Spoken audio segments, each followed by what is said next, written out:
You have questions, we have answers. This is Jane Muller. And this is Ken Muller. Welcome to our show, all about real estate with Ken and Jane. And today, Jane, you are outnumbered 2-1 because there are two attorneys present, myself and our very special guest, attorney David Himelman, who is a land use zoning expert attorney, among many others. David, welcome to our show. Good morning, Ken and Jane. Thank you so much for having me, and I'm excited to answer some questions and discuss land use law. Yeah. Or would you rather talk about the football and the upcoming draft and the Giants, Jets? We can talk about that too. You know, it's a sports station. We can brighten up. I know it's a dry topic, but promise you won't pick on Jane too much. We're two lawyers here against. Hey, Ken. Can I say something? What you say is not entire. Correct, because Mr. David Himelman was my attorney. That's true. So I came here with my attorney today. So be careful, Ken. Whatever you say may against you. Yeah. You know, Ken, I hate to say this. Yeah. I think Jane's right. Unfortunately, being her lawyer is thicker than marriage. That's right. Because there's certain fiduciary duties of confidentiality, loyalty, and the whole thing, trust, and you cannot breach that relationship, right? Yeah, so I feel so comfortable today. I have my own personal attorney here with me. He's not going to pick on you. 2-1, 2-1, Ken. All right, there you go. So he's going to defend you. And Ken, I have to say, Jane's been saying for years, I don't go anywhere without my personal attorney, and I always thought she was talking about you. But we never go anywhere. We never go anywhere. So it must be you, right? That's right. But on another note on the sports, before we get into the topic, I've been a season ticket holder for the Giants for over 35 years. Right. So I've seen the good and I've seen the bad. Right. But every year I wake up before the season starts and I have positive outlook. So that keeps us going as season ticket holders. Yes. Right. And the price going up too to pay for the price. They got to pay for the QB, the running back, bring in some more players. So they got to raise the prices. You got to. We'll have to do more business, right? To pay for those as Jane knows, good talent is not cheap. Right. Yes. Exactly. There you go. Especially with lawyers too. Exactly. And you get what you pay for. And you're the best, right? All right. So we're going to talk about zoning laws because that's a relevant thing with real estate. And no one better than to explain it than somebody who's done that for many years. You've appeared as a zoning board attorney for different towns. You've represented many clients and, corporations with zoning issues. So to start with, David, give us some level on how zoning laws are adopted so the listeners may not realize that it's on the township level. Sure.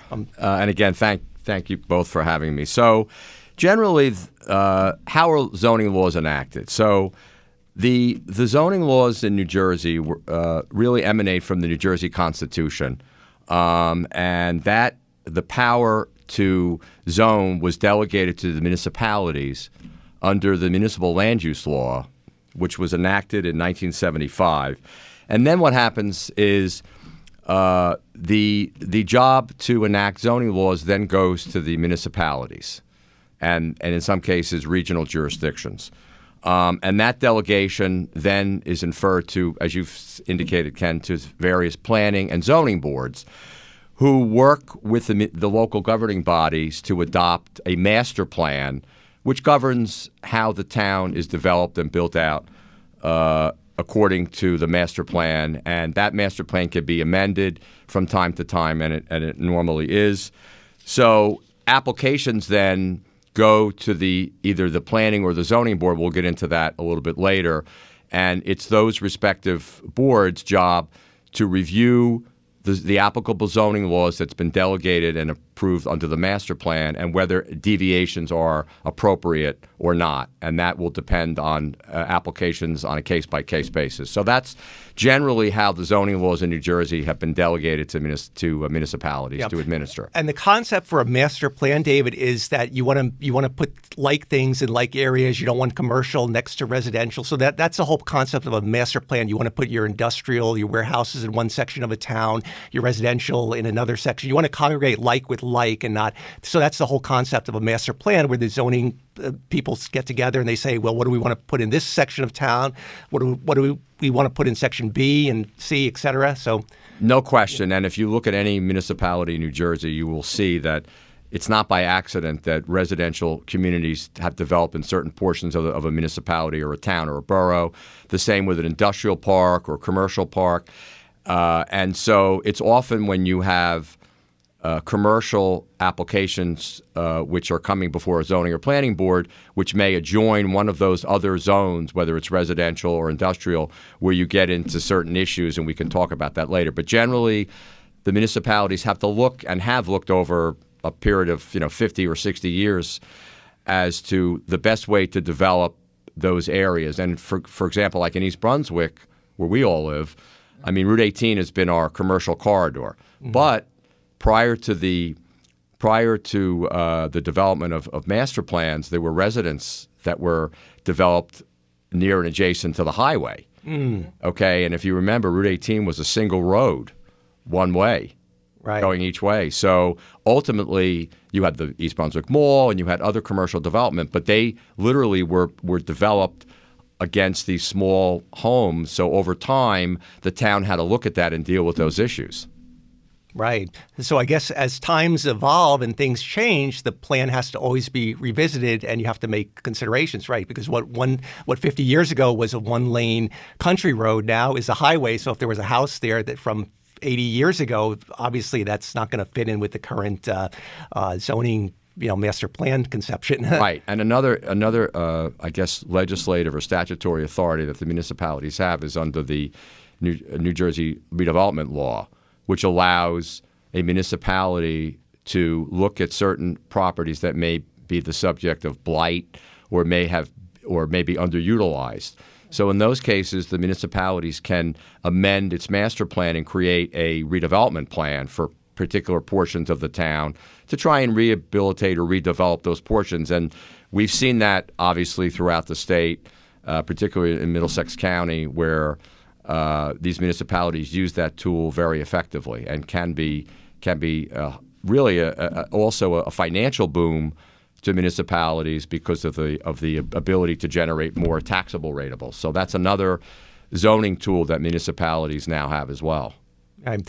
So if there's a residential home that was kind of grandfathered into an area that is now primarily commercial, is there relief, monetary relief that the owner can get from the township to get like a fair market value to get a buyout? Because obviously residents in that situation ideally don't want to live in an environment. So do towns have that type of procedure where they could buy out that property? Yeah. So under the condemnation, the eminent domain laws of New Jersey, and also through the redevelopment law, the municipality has the ability to acquire by eminent domain a property that they would need to facilitate a redevelopment project. So there has to be a public purpose, though. A municipality can't just a resident just can't come to a municipality and say, buy out my property because I happen to live now near a commercial area. I see. So there has to be a public purpose. And the public purpose is normally if they, if there's redevelopment, if there's infrastructure projects that have to be built, okay, if there's a highway that has to be constructed, things like that. So in that case, if they need to take by eminent domain a particular piece of property, whether it's residential or not, they would have to offer, and it would be appraised by a licensed appraiser, and that would be done based on the fair market value of that property. But again, there has to be a public purpose for that taking. And that happened with in East Brunswick with Route 18. I think with certain properties were taken by eminent domain, and they had to work out of the fair market value of the taken property. Right, and oftentimes, in those cases, the municipalities structure the developer's agreement to encourage the developer to acquire those properties in lieu of condemnation, to try and negotiate the purchase of those properties, because in order to move forward with condemnation, it's an expensive process. It's timely through the courts. So it's better if the parties can negotiate an agreement for the redeveloper or developer or even the town to acquire it without the formal need to file a condemnation litigation.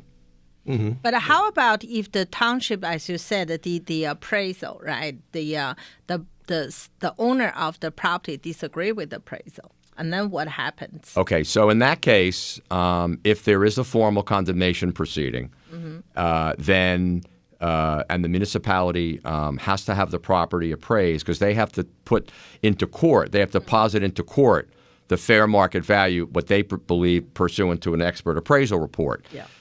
The property owner can then get a competing appraisal and they can present that as evidence in the condemnation proceeding, and ultimately the judge would decide what the fair market value is, and oftentimes they will bring in a third party expert to be able to render an opinion. And most cases, Jane, in that situation, the case settles somewhere between what the town appraises and what the property owner's appraisal is. But ultimately, the court would have to make a determination based on the expert opinion of those appraisers. Right, because they would come in and give testimony, right? They would come in. It would be a trial. A trial. So they'd have to they can't just rely on their written reports. They have to come in and give oral testimony and then get cross-examined based on the comps they use. Correct. And maybe the whole, getting Yeah, into there would literally be a trial. So you file a complaint. There's an answer filed. There's discovery. There would be depositions of the experts, and ultimately they would have to testify at trial should the matter not settle. And you're right. And the judge would have to determine the credibility of that expert and make a determination based on the expert testimony and the report and the evidence where the fair market value lies. And typically, it would be a judge. It would be a non-jury determination. Typically, yes. Typically, just in those judge, cases, right? Yes, correct. So it's good to know the judge. No, I'm just kidding. I'm not just kidding. Not to. Well, unfortunately, they're going to be objective and look at the evidence and obviously give weight to the testimony as well. Yes. That's why they're the judge, right? To be fair, Yeah. according to the law. I think a lot of the public, like Sorry, ourselves. Jane, we're going to go to break. David, why don't you give your contact information before we take a short break? Sure. So my office is located in East Brunswick, and I'm at 620 Cranberry Road, and actually next to the post office, not far from Jane and Ken's office. And I guess that's sort of Main Street, East Brunswick, if you will. Yeah. And it's all lawyer, doctors, so you're right. Of course you're the appropriate. But that's spot. where I am, and I've been a resident of East Brunswick for over 30 years, and used to be the municipal attorney here as well back in the 90s. Give us your phone number. Oh, I'm sorry. Yeah. It's 732-659-6130. All right, great. That's my phone number. We're gonna Office number. Great. We're going to take a short break. We'll be right back. Okay, welcome back to our show. So, David, we were talking about the zoning and the master plan and how the zoning different areas are determined, commercial, residential. So what if this is where I guess the attorneys come involved in, because there's always, if somebody wants to, let's say, put a commercial property in a residential area or vice versa, they want to put a residential in a commercial area, that would there is a means, a procedure in place for that to be applied for, right? Can you talk a little bit about the variance? Thanks for the question, Ken. So just to put this in context, so under the municipal land use law, there are basically two types of variances. There's a D variance, which is what the general public understands as a use variance, where the use is not permitted in a particular zone. And there are other D variances, for example, if you exceed the height by 10%, or if the density in the zone doesn't permit what you're seeking to develop based on the unit acreage requirement. And then there are the C variances, which do not require the same level of proofs. For example, if you don't meet like the setback requirements or front yard setback, et cetera.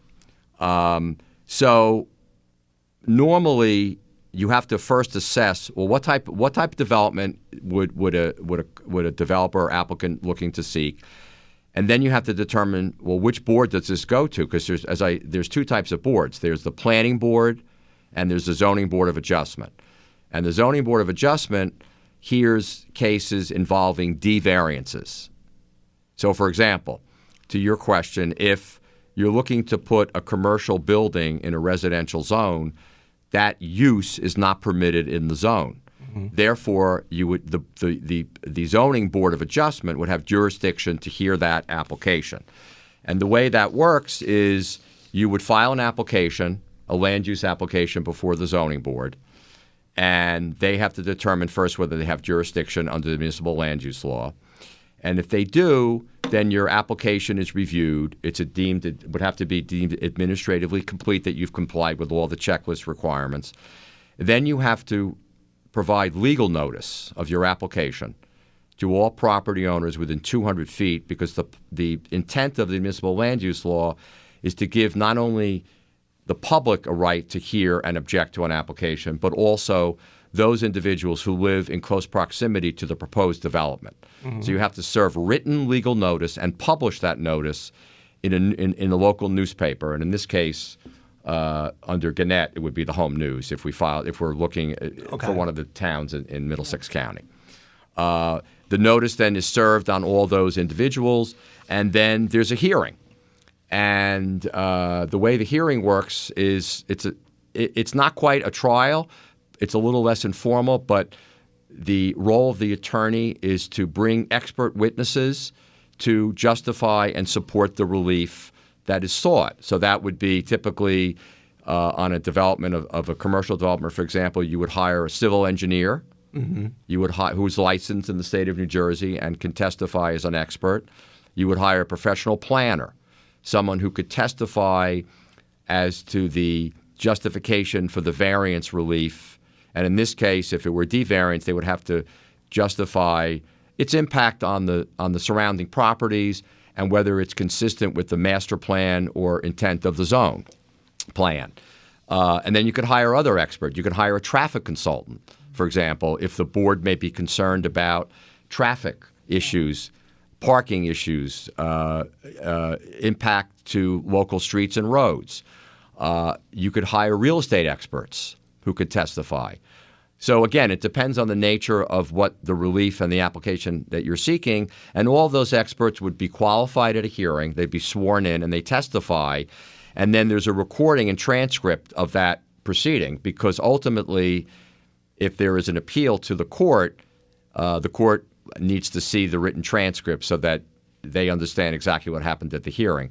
And then ultimately, your application is decided by the board, and then they issue a written determination in the form of a resolution. Now, this process is costly. So not only does the applicant, developer, whoever it is, have to pay for all of the expert witnesses. Except the attorney they don't pay for, right? Only if Jane's the client.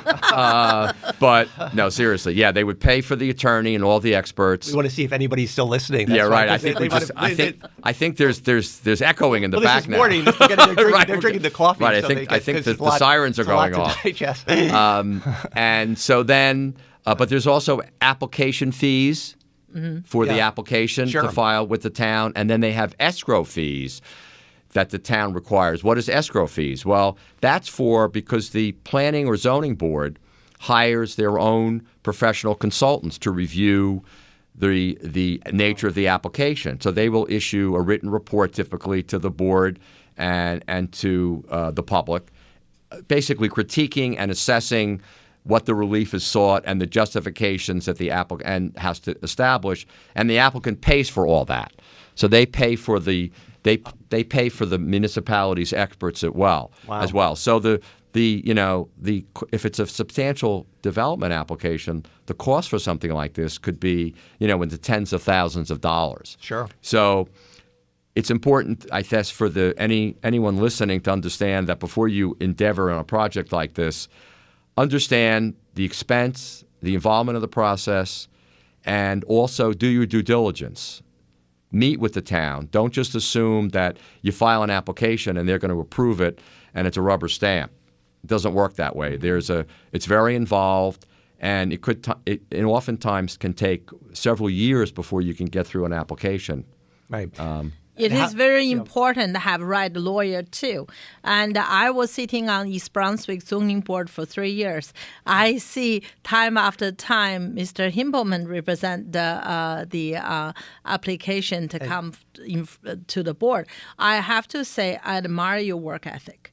You always did so much research, even though your knowledge is so knowledgeable, but you still go above and beyond. And she told me this in private too, so she's not just saying this because you're here. I can attest to that. I can vouch that she told me in private that you were the most prepared, knowledgeable of any of the definitely one of the best attorneys. One of the best attorneys that she. Well, Jane and Ken, I really appreciate that, and I do think it's important to be prepared. Yes. And to understand the issues, and a lot of a lot of attorneys, I think, in this particular area of the law, it's not only my view has always been you not only have to be prepared, understand the issues, and present your application well, but I think it's also you have to have relationships with the community in which you are looking to represent clients. And the professional staff at the towns are very important. They play a vital role, and it's important to meet with them, to discuss potential issues, because ultimately they will also weigh in on a particular application, and the board relies on that staff. So there's a process to this. There's a lot that goes on even before there is a public hearing, to your point, Jane. Yes. But I think you're absolutely right. And one thing my mother always taught me, and she taught me this from day one in school: don't be the student when the professor calls on you and you raise your hand. You better understand and know the answer.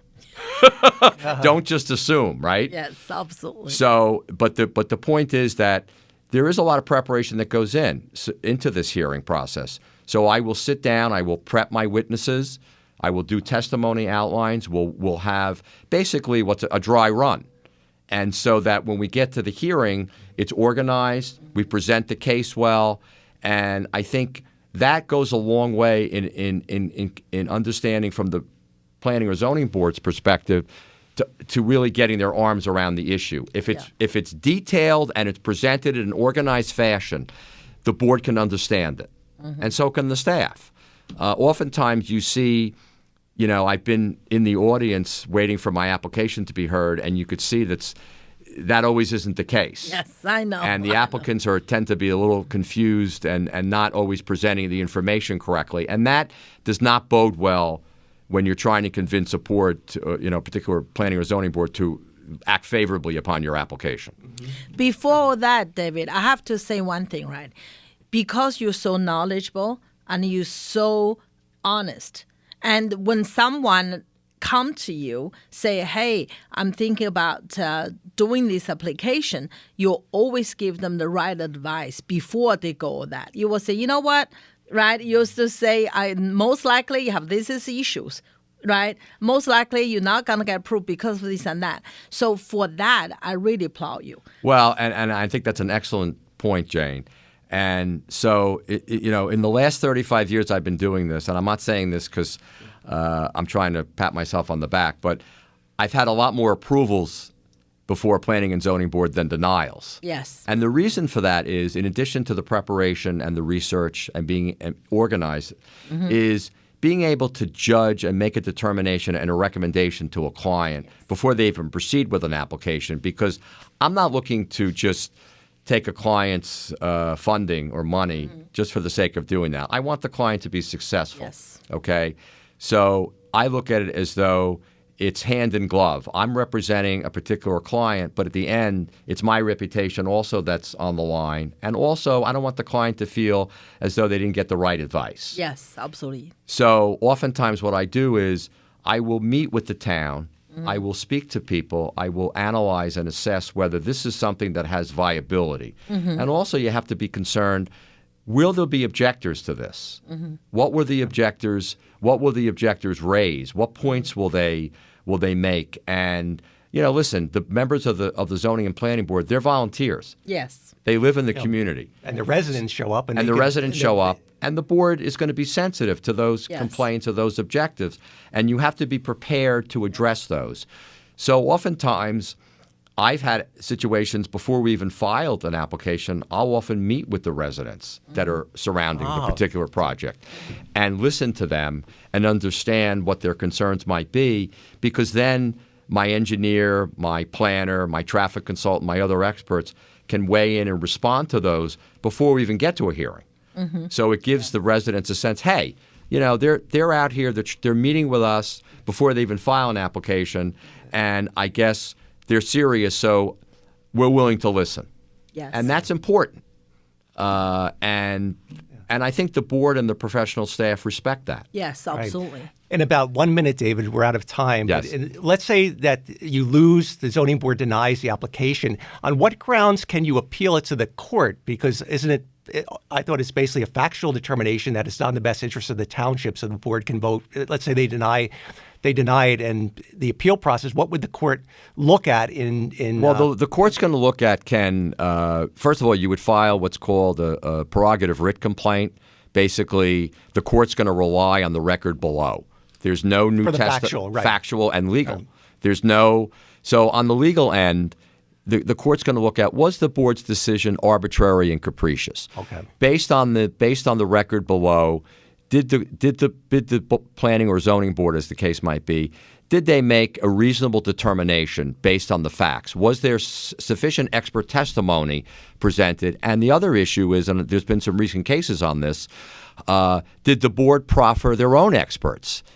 Did they look to contradict what the applicant's experts are offering? And sometimes the board doesn't do that. So if the applicant presents a case and the professional staff or experts do not contradict that, the court's going to look at that and say, wait a minute.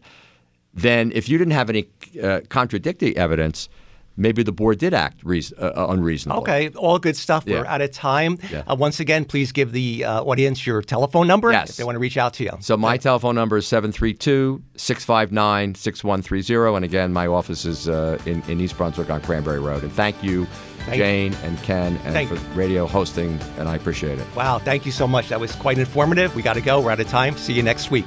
Thank you. Thank you.